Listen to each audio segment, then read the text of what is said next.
USA B one B2 ক্যাটাগরিতে যারা ভিসার জন্য অ্যাপ্লাই করবেন, এটা কারা করে থাকেন, কিভাবে করবেন এবং কিভাবে পাবেন, এই বিষয়ে স্টেপ বাই স্টেপ আজকে একটি ধারণা দেব। সেটা হলো, আপনি যদি বি1 বি2 ক্যাটাগরিতে ইউএসএতে অ্যাপ্লাই করেন বা অ্যাপ্লাই করতে চান, প্রথমে আপনাকে মনে রাখতে হবে DS-160 নামে একটি ফর্ম আছে, সেটাকে যথাযথভাবে পূরণ করতে হবে। ওখানে আপনার সমস্ত ডিটেলস ওখানে আপনাকে ইনপুট দিতে হবে। দেওয়ার পরে সিজিআই পোর্টাল আছে, সেখানে আপনার আর একটা ফর্ম আছে, সেটা ফিল আপ করতে হবে। এই দুইটা ফর্ম ফিল আপ কমপ্লিট করার পরে আপনার এমবিসি ফি জমা দেওয়ার একটি অপশন আসবে, $185।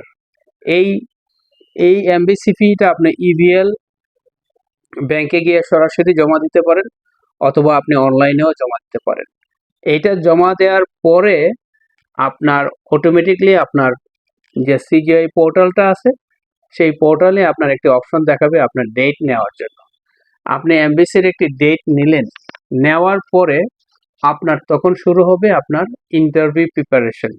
পেপারস আপনার মেকিং বা পেপারসের যে একটা প্রিপারেশন আছে, সেই বিষয়টার প্রতি আপনি দৃষ্টি দিতে হবে।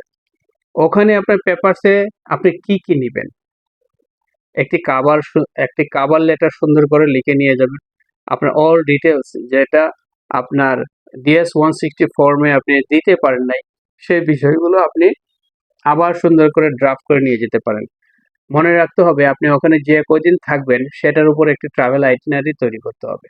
ওখানে আপনার উদ্দেশ্য এবং পারপাসগুলো সুন্দরভাবে লিখে নিয়ে যাবেন। আপনি কত তারিখে যাবেন, কত তারিখে ব্যাক করবেন, এর ভিতরে যে সময়টুকু পাবেন, এই সময়টুকু আপনি কোথায় কিভাবে পার করবেন, সেটা সুন্দর করে ডিসিপ্লিন ওয়াইতে আপনি লিখে নিয়ে যাবেন। আপনাকে সুন্দরভাবে পেপারস গোছানোর সাথে সাথে এর চেয়ে আরো বড় ইম্পর্টেন্ট জিনিস হলো আপনার নিজেকে উপস্থাপনা করা।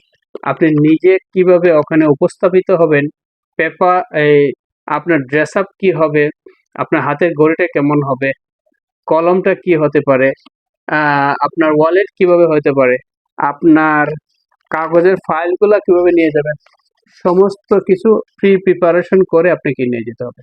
প্রশ্ন কি আসবে, প্রশ্নের উত্তর কিভাবে আপনি দিবেন, এইগুলোর উপরে আপনি বিশেষ নজর দিয়ে আপনি আপনার ওই সমস্ত জিনিসগুলো আপনি ওখানে নিয়ে যাবেন। তবে ওখানে পারপাস অফ ভিজিট বলে একটা কথা আছে, কি কারণে আপনি যাচ্ছেন, এটার আনসারটা সুন্দরভাবে দিতে হবে। ইন্টেন্ট অফ রিটার্ন, আপনি যে রিটার্ন করবেন সেটার উপরে আপনার একটা ব্রিফ থাকতে হবে এবং এটার আনসারটাও সুন্দরভাবে দিতে হবে। ফিনান্সিয়াল সাপোর্ট, আপনি যদি ব্যক্তিগতভাবে নিজেকে নিজে স্পন্সর করে যদি আপনি যান, সেই ক্ষেত্রে আপনার ফাইন্যান্সিয়াল সাপোর্টটা কিভাবে হবে সেটার উপর ব্যাখ্যা থাকতে হবে।